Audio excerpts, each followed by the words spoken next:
وهذا الحين بعد تنظيف سطح الوجه حق الثلاجة.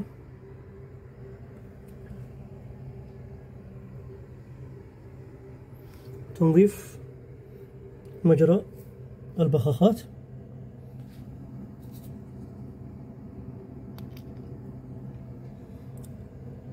بعد جهد جيد. وهذا اللي تشوفوه انتم ما هي اوساخ، هذه زي وش اقول يعني صار في نفس الجرم حق المحرك، يعني متغير من نفس الجرم وليس من الاوساخ. سطح القاعدة حق الراس. وهذا البنكون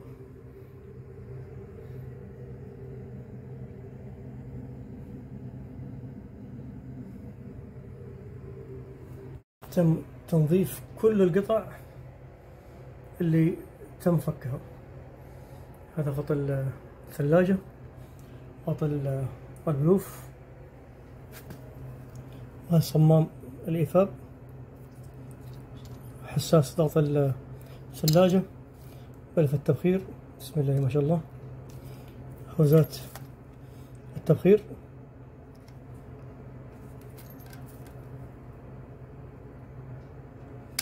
مسامير الثلاجة، والبوابة بعد التنظيف. طبعا لن جافة لأنه منظف الإلكترونيات لما تنظف سريع الجفاف، فعشان كذا البعض ممكن يصير فيه لمعة لأنه ملمع بشيء أو ملمع مزيت زي اللي يستهلكه. لكن أنا بعد ما أنظف أجفف بالبنزين أو إنه أستخدم حق الإلكترونيات عشان يشيل لي لزوجة التنظيف. وهذا عندي قربة الهواء، بسم الله ما شاء الله، بعد التنظيف. وهذا عندي ثلاجة المحرك بعد التنظيف، كلها تم تنظيف وبالرش البخاخة اللي يسدلكم مع فرشة طويلة تصل للمنعطف الأخير. وهذه الثلاجة من الداخل، بسم الله ما شاء الله. طبعا هذا الأبيض مجرى بلف التبخير. طبعا بعد ما تنظف لازم تنفخ جميع المجاري حق ضغط الثلاجة اللي هنا، وحق نظام الإيفاب، حق بلف التبخير، عشان تتأكد إنه ما يبقى أي سوائل داخل الثلاجة. وهذه الثلاجة بشكل الطبيعي لأسفل. كمان بلف التبخير، نظفنا البواجي من الأوساخ، إنه فكيت البواجي عشان أنفخ مكان مجرى البخاخات عشان أطلع سوائل من مجرى البواجي، وعشان لما أنفخ برضو أثناء تنظيف المجرى البواجي البخاخات الأوساخ ما تروح على البواجي، فاثنين في واحد، منها منعنا البواجي من الأوساخ حقت البخاخات، ومنها صرفنا السوائل اللي أثناء التنظيف في غرفة مجرى البخاخات. العموم والله ما أدري هو عاتب أو أنتقد، والله ما أدري إيش أقول. عشان كذا الموضوع إذا شفت أحد مدح لك في سيارة تويوتا ولا في شركات الهونداي وكيا لا تلومهم، والله العظيم ما لومهم. يعني سيارات الجي ام تعتبر من السيارات القديمة من زمان، ما هي تقول دخيلة علينا زي السيارات الصينية.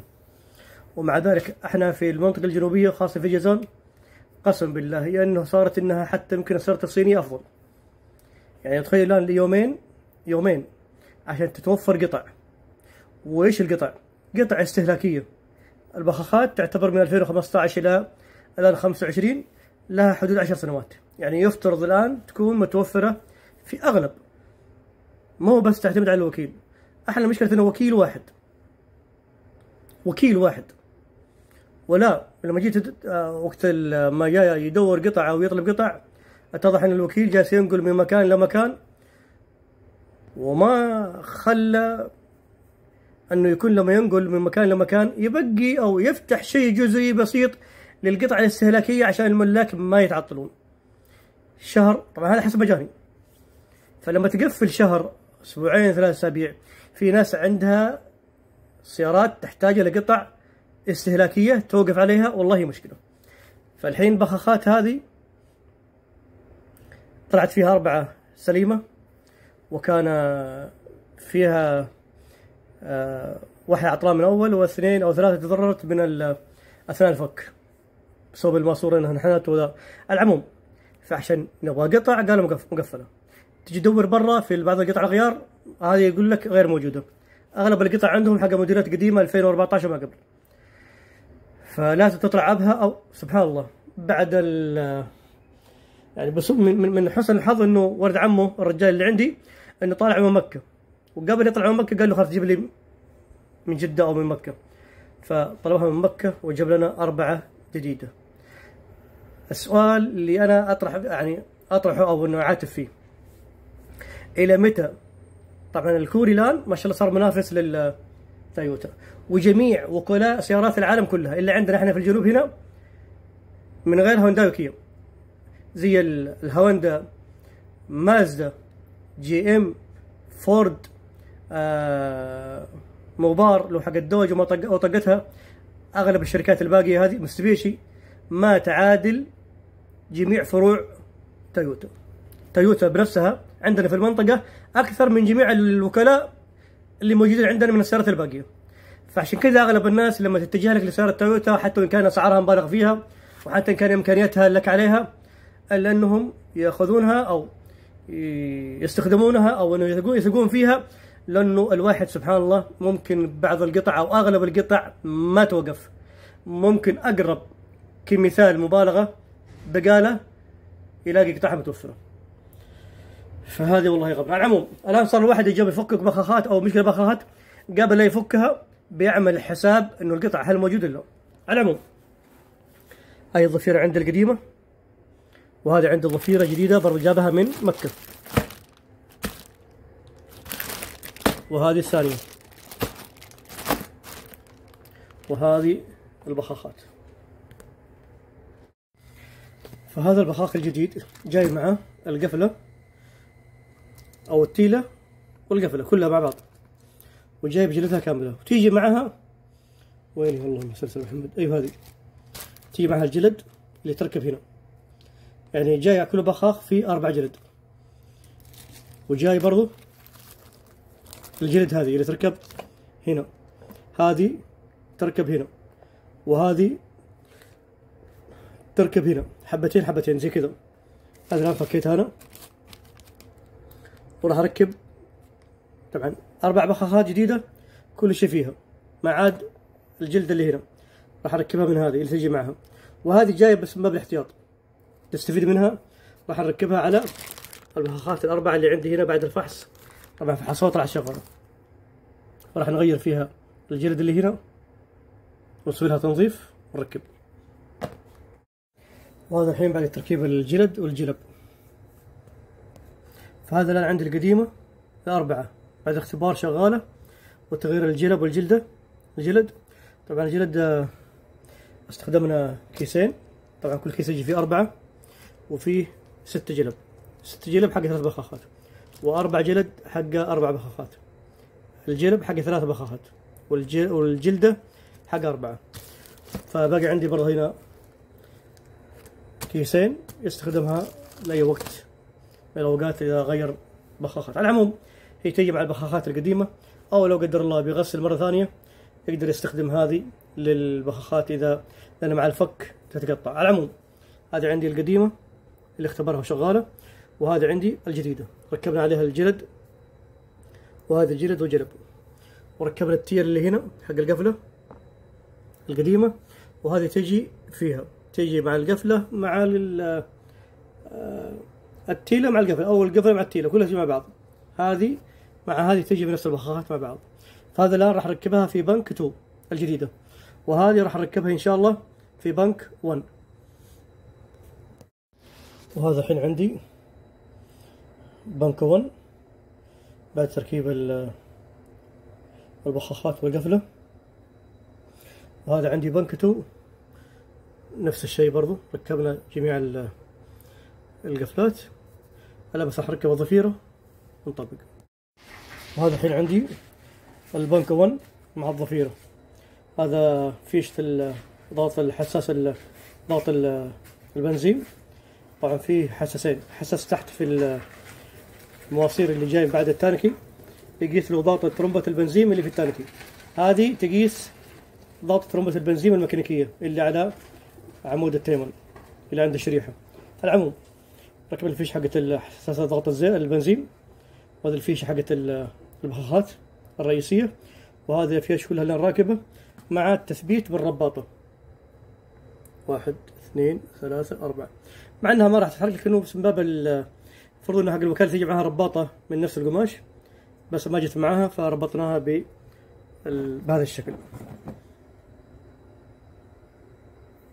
وهذا نفس الشيء برضو ينطبق على بنك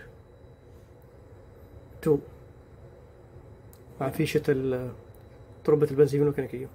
الحين راح ان شاء الله نطبق. وقبل تطبق حاول تزيت المنطقة هذه الجلد عشان اثناء لما تركب تكون مزيتة وفيها لزوجة، ما تكون جافة وتتقطع، لانه الراس او المجرى حق الراس يكون شوي خشن، فلما يكون جاف وهذه جافة راح تمسك. فلما يكون فيها لزوجة ايا كان نوع الزيت خفيف بسيط عشان يظل يكون حركة سهولة التركيب سلس. ركبنا جميع البخاخات، توصيل الضفيرة اللي عندي هنا حق الفيش مع القفلة، نفس الشيء برضو هنا مع القفلة. لازم تركب الفيش حتى تسمع صوت طقة الكلبس. وبعد ما ركبنا بعد التزييت حطينا برضو شوية بنزين، او عندك بخاخ حق الالكترونيات ترش على مجرى البخاخات عشان تشيل الزيوت اللي حطيناها عشان اثناء التركيب، او الزيت او اللزوجة، عشان بعدين ما يمسك فيها الغبار. فنشفنا المنطقة ونفخناها بالهواء. الحين راح نركب المواسير حقت البنزين. طبعا اذا جيت تركب المواسير هذه الشبكة لازم تكون كلها اول شيء تركبها محلولة محلولة محلولة، عشان ايش؟ يكون في سهولة للتركيب، ما يكون تركب من جهة وتثبت من جهة بعدين تبلش في الثانية. فأول شيء سنتر جميع المواسير زي ما شفت الآن عندنا، لاحظوا كلها تمشي بسنة طبيعية، ما يكون فيها ثقل أو ما تركب سنة تكون في زاوية. لاحظوا كلها تركب بأريحية عشان تتجنب التهريب، لأنه لو ما ركب الصح راح تهرب. ركبنا المسمار حق ماسورة البنزين، ركبناها في ترمبة البنزين الميكانيكية. وهذه القفلة لازم تركب الماسورة حتى تسمع صوت طقة الكليبس اللي جوا، بعدين تركب التيلة هذه.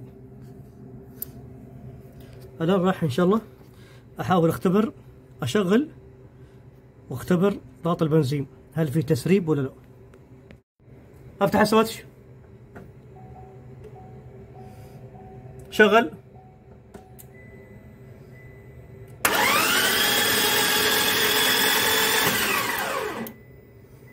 شغل، خلاص. طبعا الصوت هذا لأنه بدون بواجي ما في ضغط، لأنه كلها مفككة، فبالتالي نختبر البنزين عشان لو في تهريب. ركبنا الحماية في المنتصف،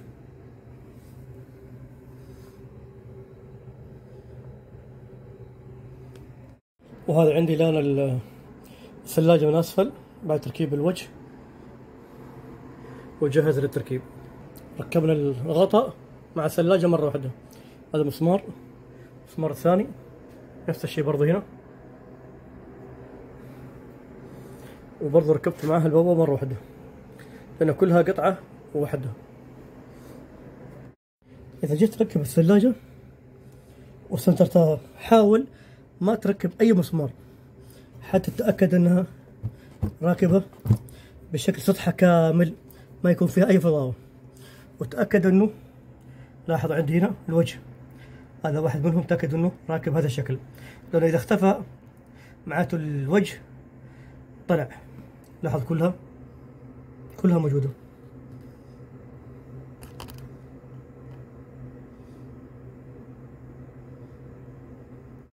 نفس الشيء برضه هنا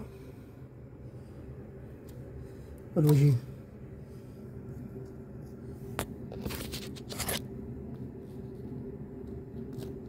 كلها موجودة. الآن تقدر تركب المسامير.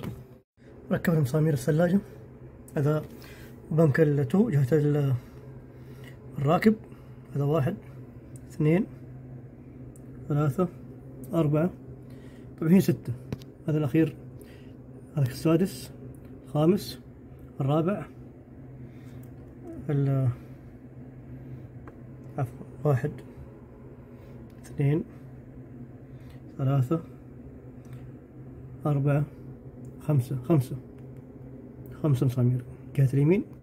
وهذا بنك 1 جهة الراكب. هذا 1 2 3 4 وهذا الخامس هناك. إن شاء الله بس ينوم. بحاول أصور من ورا. هذا الخامس. ركبنا سلاك البواجي، والبواجي جهة البنك 1 مع سلاك الكويلات. قبل أركب غطا الديكور حق غطا البلوف، قبل أركب قربة الهواء راح نسوي بس برمجة ونشغل عشان لو في شيء قبل لا نطبق، لأنه الآن عشان نركب غطا الديكور حق البلوف أو غطا البلوف لازم نفك الفيش حق الكويلات، فما ابغى اركب وبعدين نرجع يمكن لو في تفتفه نرجع نفكه من جديد. فاول شيء نعطي تجربه، وبعدين اذا تاكدنا انه كل وضع تمام طبقنا الغطاء. ايضا ركبنا هنا جهه البنك 2 بواجي وسلك بواجي وسلك البخاخات، فيشه الدينامو، فيشه البوابه، وعندي هنا الهوز حق نظام الايفاب اللي هو هذا ايضا مع الفيش حقه اللي تحت هذا، ومع الهوز حق غرفة التبخير، وايضا الهوز اللي في الثلاجة. والحين راح نسوي بس برمجة للبوابة نشغل. نروح الآن على كنترول المحرك، نروح على ضبط الوظائف، على لارن الخيار الأول، عندي الخيار الثالث حق البوابة. لاحظوا عندي هنا وعندي هنا بكتب لارن، وضع لك المثلان لارن. تمت الآن البرمجة. وهذا عندي ما شاء الله تبارك الله السرندلات كلها أصفر.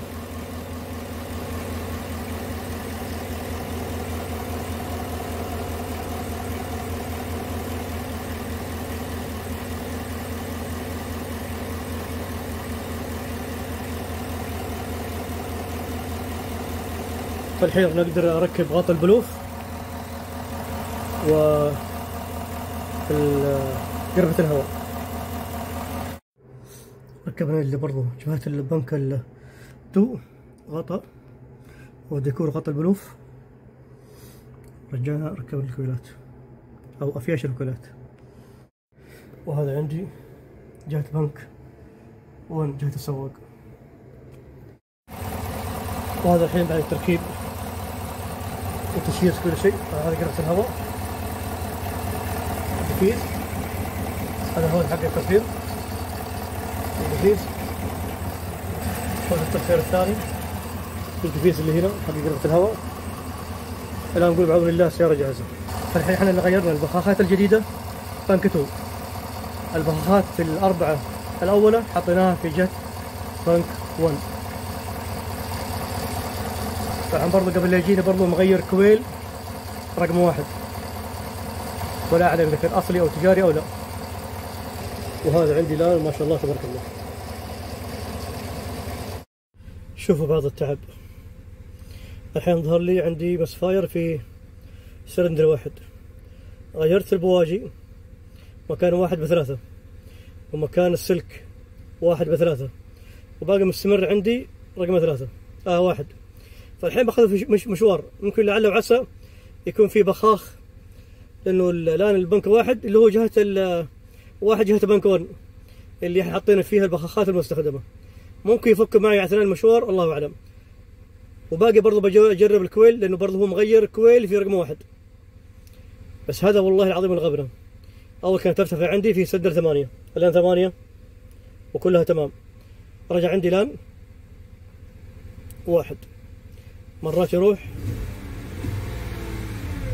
ومرات يرجع.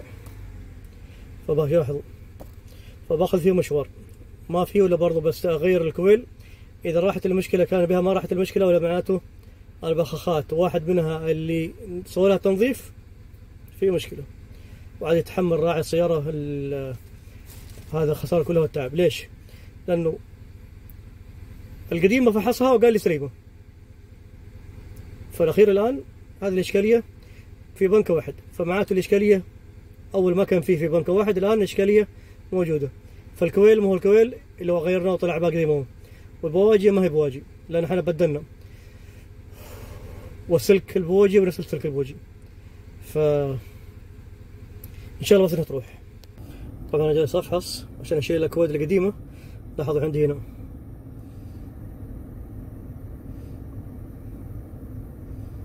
اكواد في الجير لكن بضل كلها بشيلها الان.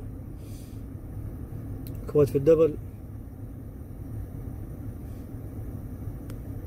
الان عندي هذا كويل مستخدم رجال غير رقم 1. فالحين بفك الفيش حق الكويل والسلك البوجي وبركبه خارجيا وبشوف. لاحظوا الملعنة بالله والله يا قهر. يعني جاني قبل وعنده مشكلة في البخاخات. الكويل مغيره جديد ليش انا ما ادري. وفي الاخير الحين لما جيت طبقت كل شيء الكويل اللي هو اخذه جديد هو اللي كان فيه الاشكاليه. فتعبني مشاوير وروحه وجيه ومره فك وركب وبدل كل عشان اعرف الحقيقه. وطلعت الاشكاليه من الكويل الجديد. لا والمشكله لما جينا فك السلك اتكسرت المدخل حق السلك اللي في الكويل. ما ادري هو تجاري متضرر الله اعلم مع انه جديد يقول. الحين ركبت القديم اللي هو غيره وما شاء الله تبارك الله.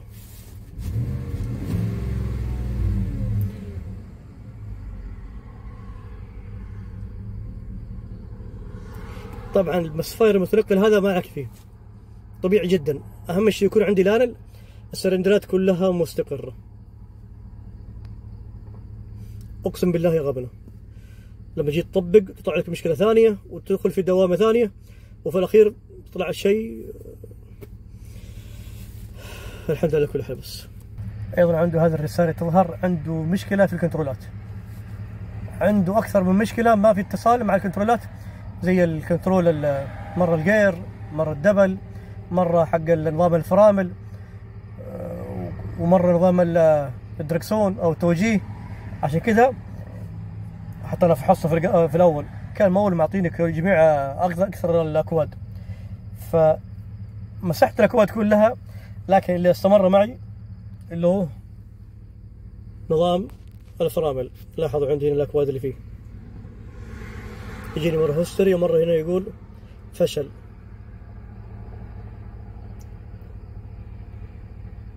فاحيانا كنترول واحد يشوه على البقيه.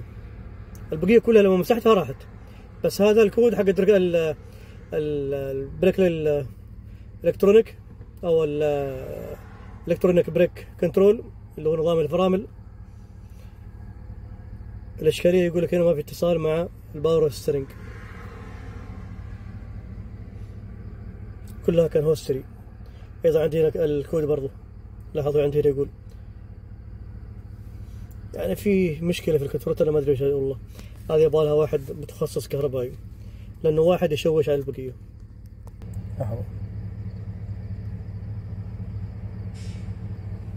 تمسح الاكواد ترجع. هذا الكويل الجديد لاحظوا حار. ركبنا الان القديم وبنجرب الان. لاحظوا الان بس مسحت الاكواد واخذت فيه مشوار. لاحظوا كنترول المحرك 3 اكواد. عاد تفتح هذه بصوب الكويل. كودين ما في اتصال يقول لك مع نظام الفرامل الجير برضو يقول لي عنده فيه مشكلة في شريحة الجير. الدبل برضو ما في اتصال مع نظام الفرامل. يعني أكواد يا كثرهم. أنا ما علينا، أنا همي الآن المحرك.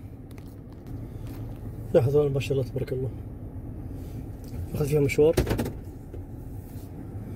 ونشوف مع المشوار أو بعد المشوار. ما شاء الله تبارك الله.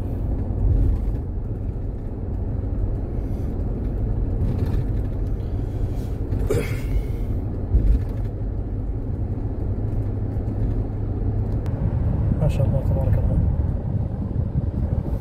لكن الملاحظة انه عنده شريحة الجير فيها برضه مشكلة.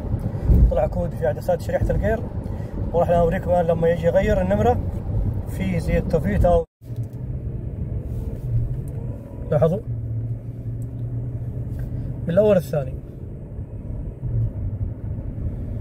احيانا يكون زي النتعة واحيانا تلقاه فيه زي التفويتة، اما بقية النمرة كلها امورها طيبة. والحين لو ارجع افحص مرة ثانية راح يطلع لي عدسة الجير.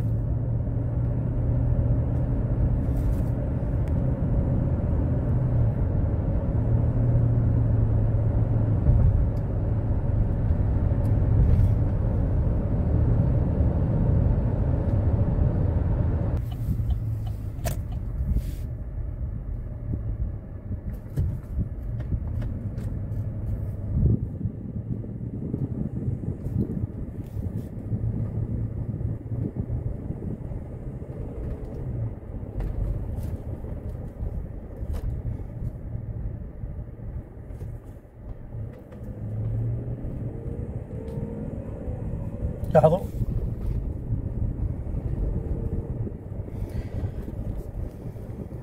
لاحظوا عندي الآن كنترول المحرك نفس الكود الأول يشتكي من نظام الفرامل. وعندي هنا لاحظوا اللي هو الجير. لاحظوا شريحة الجير البي 0872، هذا عدسة شريحة الجير. عشان كذا تصير النتعة في من الأول الثاني.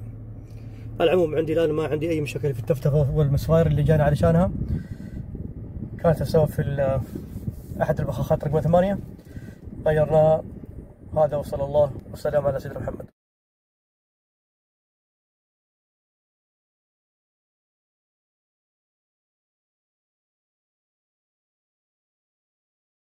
إن أعجبك الفيديو لا تنسى الإعجاب والاشتراك في القناة.